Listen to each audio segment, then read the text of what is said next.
העולם כולו גשר צר מאוד, גשר צר מאוד, גשר צר מאוד, כל העולם כולו גשר צר מאוד, גשר צר מאוד.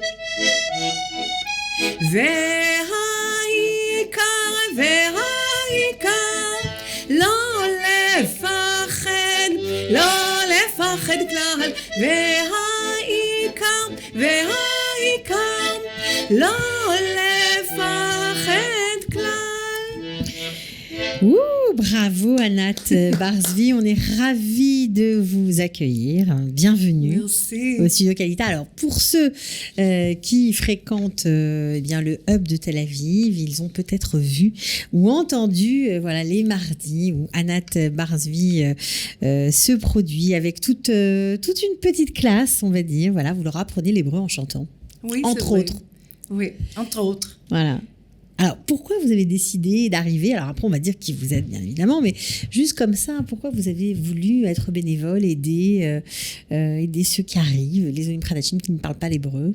Oui, bon, alors rien n'est comme ça dans la vie, comme on le sait. Bien sûr. Oui, vous avez un bel accordéon, en plus, c'est vraiment très beau.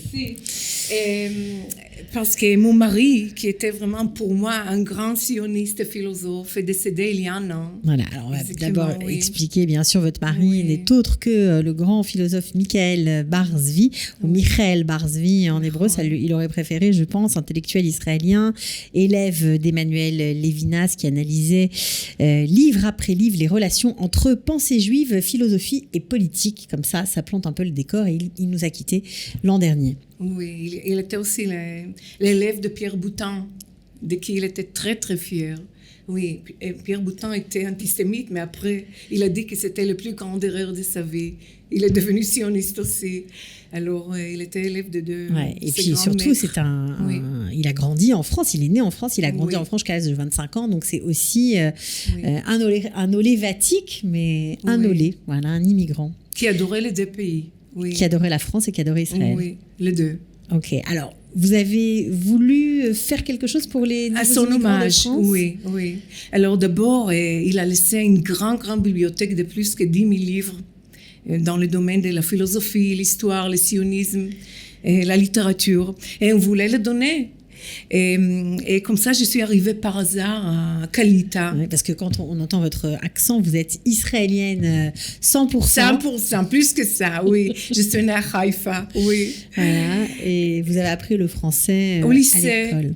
Parce que ma mère a décidé pour moi que c'est la langue préférée pour moi, je ne sais pas pourquoi, mais elle a su, elle a vu l'avenir, mon avenir, oui. Bon, alors comme ça, on est arrivé à Kalita, à Jérusalem, et j'ai connu déjà Gérard Soufir de notre mission. On était en mission à Paris, une mission de KKL, et là j'ai fait des ateliers dans les écoles, dans les lycées, avec mon accordéon, pas celui-là, la plus grande, et je proposais d'abord les livres, et ensuite de faire quelque chose avec les enfants. Non, pas les enfants, avec les adultes. Comme moi, j'ai travaillé jusqu'à l'année dernière, jusqu'à la mort de mon mari, j'ai travaillé comme enseignante au séminaire à Kibbutzim. J'ai formé des étudiants pour l'éducation spécialisée. Éducatrice spécialisée, musicothérapeute. Moi, je suis musicothérapeute. Alors, c'est pour cela que j'ai déjà eu dans la tête un programme, comment le provoquer, comment le faire parler hébreu. Avec la musique, avec plusieurs de petites choses qui réalisent des idées quotidiennes. Par exemple, quand on parle de fête, alors si c'est Hanouka, vous avez toujours des petits objets pour introduire la leçon. Oui, et je donne à chaque personne, à chaque participant. Il reçoit, par exemple, pour Yom Ha'atzmaut, les petits drapeaux. Et quand et j'apportais aussi... Bon, bref, j'ai beaucoup de choses, petites choses que je diffuse toujours parmi les participants pour donner aussi une idée de ce qu'ils vont dire en hébreu. Et je pose la question toujours, qu'est-ce que ça veut dire les drapeaux? Qu'est-ce que les drapeaux symbolisent pour toi? Est-ce que ça te rappelle de quelque chose? Est-ce que tu te souviens de la première fois où tu as vu un drapeau? Vous avez vu un drapeau comme ça, par exemple, oui? Alors votre mari avait une vision très originale de l'histoire du sionisme. Oui. Qu'est-ce qu'il aurait pensé de cette nouvelle vague d'immigration de France? Est-ce qu'il était pour? Est-ce qu'il favorisait? Bien, la réponse se cache dans la question, bien sûr. Et il a dit depuis toujours qu'il n'y a aucun avenir pour les Juifs en France. C'était c'était une phrase assez dure parce qu'on a beaucoup d'amis là-bas. Ouais. Dans 2 jours, je pars pour un mariage à Paris. Mais il a dit qu'il n'y a aucun avenir et que c'est la seule place. C'était de vivre ici. Bien sûr. Alors, tendre la main pour vous à ces nouveaux immigrants, c'est une façon de lui rendre hommage aussi, indirectement? Pas aussi. C'était la première volonté, ça veut dire je voulais faire quelque chose à son hommage, oui. Pour lui rendre hommage. À son action, parce que moi, je ne peux pas parler comme lui, je ne peux pas analyser la situation, je n'écris pas de livres comme lui l'a écrit, mais moi, je peux jouer l'accordéon, je peux enseigner parce que c'est mon métier, et j'aime beaucoup de gens, et j'ai travaillé 44 ans dans cet univers. Oui, alors... Ouais. Alors, justement, vous m'avez confié quand même que vous êtes complètement bénévole, dans le cadre du Kali Time, c'est l'occasion aussi de rappeler que si vous avez envie soit d'apprendre l'hébreu ou de faire des cours de conversation avec Anat à Tel Aviv, c'est possible. C'est tous les mardis de quelle heure à quelle heure? Et à partir de 10h30 jusqu'à 12h30. Voilà, donc c'est une longue matinée. Oui. Ça, c'est une possibilité. On peut aussi bien sûr se connecter sur le site du Kali Time pour proposer des services, tout simplement, pour aider les autres. Alors, vous m'avez dit que vous avez fait plein de choses dans votre vie. Oui. Mais cette action-là, elle vous rend heureuse. Oui, c'est vrai. Et c'est presque la première fois à mon âge que je suis tellement heureuse dans mon travail. C'est bizarre. Ouais. Un travail qui n'en est pas, parce que vous êtes bénévole quand même. Oui, mais c'est quand même un travail que je fais. C'est une activité. À quoi vous... Peut-être parce que je suis libre, je ne dépends pas à aucun salaire, ou peut-être parce que les participants sont quand même plus âgés que mes étudiantes. Ouais. Et ils n'ont pas de... Ils sont volontaires. Oui, ils viennent parce qu'ils veulent. Personne ne les pousse d'apprendre la langue. Et je ne sais pas pourquoi, mais j'ai beaucoup de plaisir là-bas. Je ressens beaucoup d'amour là-bas.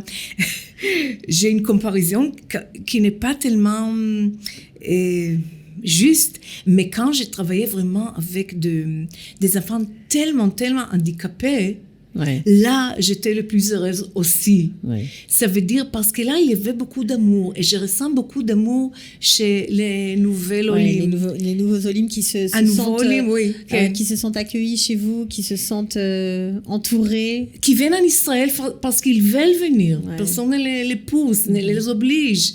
Et peut-être c'est ça qui me rend heureuse. Et je suis très heureuse. Oui. Qu'est-ce que pensait votre mari des Français qui arrivaient, qui avaient des difficultés à apprendre la langue, il comprenait ça ou pas? Bien sûr qu'il le comprenait, mais lui, il était aussi mon prof. Et j'ai jamais pu deviner qu'il vient d'origine française. Il a parlé hébreu comme un Israélien. Ouais, vous êtes connu à la fac, sur les bancs de la fac. Oui, mais son accent était israélien. Et bon, alors, je sais que moi, je connais beaucoup Olim Khadashim qui ont un trauma, qui ont du mal à parler hébreu. Même dans mon cours, il y a des Olim qui sont venus il y a 8 ans. Et ils ont du mal à parler l'hébreu. C'est pour ça que je vais faire beaucoup de choses pour faciliter, pour dissoudre cette menace. Parce que je leur dis, même si vous dites la moitié en hébreu, la moitié en français, c'est très bien. Mais essaye, il faut oser. C'est pour ça que j'ai commencé par cette chanson thérapeutique de Rabbi Nachman. Le monde est comme un pont très étroit, mais il ne faut pas avoir peur. Parce que c'est la peur qui nous paralyse. Paralyse, oui. Alors, j'ai oublié le mot. Qui nous ne permet pas de faire les choses qu'on veut. Oui, parce que quand on a des peurs, ce sont les peurs qui nous bloquent. Ouais. Oui, c'est ça. Mais il ne faut pas. Il faut pas. Alors, vous avez combien d'élèves aujourd'hui pendant cette séance? Alors, c'est intéressant parce qu'il y a un groupe très stable qui vient souvent, mais il y a aussi un groupe dynamique. Ça veut dire qu'il y a des gens qui viennent et qui partent ou qui quittent, mais c'est toujours environ 15 personnes. Parfois, c'est plus. Je crois que c'est l'idéal parce que quand même, si je veux que tout le monde parle, et on parle, et on écrit aussi des histoires, et on chante. Chaque cours, il y a au moins une chanson que j'écris sur le tableau et on apprend les paroles et on apprend aussi la signification de lettres hébraïques et c'est très fascinant. Mais après, on les chante aussi. Et finalement, je trouve que... Ça rentre mieux en chanson. C'est quelque chose de ça plus aussi, facile. mais je crois que même toutes les petites choses qui j'amène, pour réaliser. Qu'est-ce que vous faites avec ça, ces petits Alors, bâtons par de couleur, exemple, quand c'était la semaine, il y a 2 semaines, c'était Chet Sivan. Okay. Et la lettre Chet, la 8e lettre, vient du mot Chat, la peur. C'est là où on a chanté cette chanson par qui j'ai commencé. Et j'ai donné, je ne sais pas comment ça s'appelle en France, c'est pour nettoyer les pipes.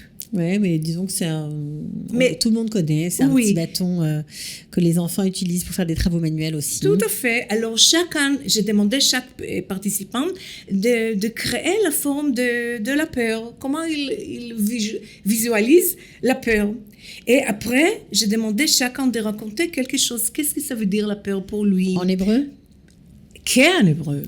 C'est ça, on parle hébreu. Ouais. Et j'ai dit, si quelqu'un a des difficultés, il peut utiliser aussi des mots français et nous, on les traduit. Mais il faut dire au moins quelques mots en hébreu. Et je dois dire que le niveau est très élevé. Les gens qui viennent là-bas sont vraiment... Ils ont un niveau... important. Mais ils ont peur de parler. Malgré tout. Non, alors la peur chez moi ça n'existe pas. Ouais, parce que je leur dis que personne ne sait tout. Même moi, quand ils me posent des questions, je ne sais pas la réponse. Je dis, je ne sais pas. Ouais. On n'est pas... C'est pas une compétition. C'est ça. Alors, je ne les permets pas d'avoir peur. Qu'est-ce qu'il penserait votre mari s'il était toujours parmi nous de ce que vous faites aujourd'hui? D'abord, quand j'étais en France, j'ai fait la même chose, mais avec les enfants, avec les adolescents. Et même avec des profs. Parfois, on a donné des ateliers aux profs, comment enseigner les enfants avec les arts. Okay. Oui, alors, je crois qu'il aura beaucoup aimé ce que j'ai fait. Et en plus, j'ai pris à lui et à lui aussi chaque fois et je demande donne-moi les bonnes paroles pour transmettre aux gens. Alors je suis sûre qu'il aura eu plaisir. Oui. Et en plus il a beaucoup aimé quand j'ai joué parce que son père était violoniste. Et on a joué ensemble, on a fait un klezmer, un troupe de klezmer. Alors il a beaucoup aimé quand j'ai chanté, j'ai joué. Ouais. Alors on va finir cette petite cette rencontre en musique pour donner envie à d'autres peut-être de vous rejoindre pendant vos cours au Hub de Tel Aviv. On redonne l'adresse 7 Rehov Lilienblum.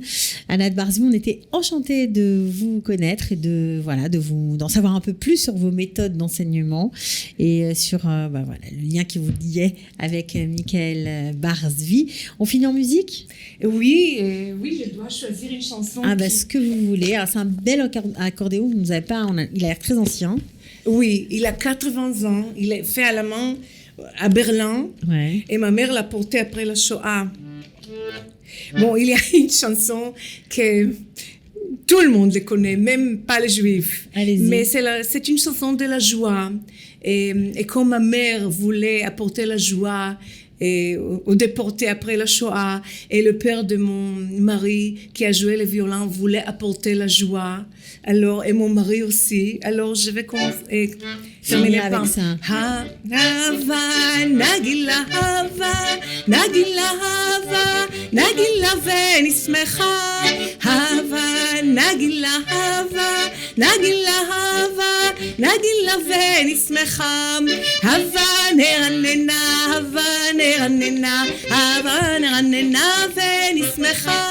Hava נרננה, הווה נרננה, הווה נרננה ונשמחה.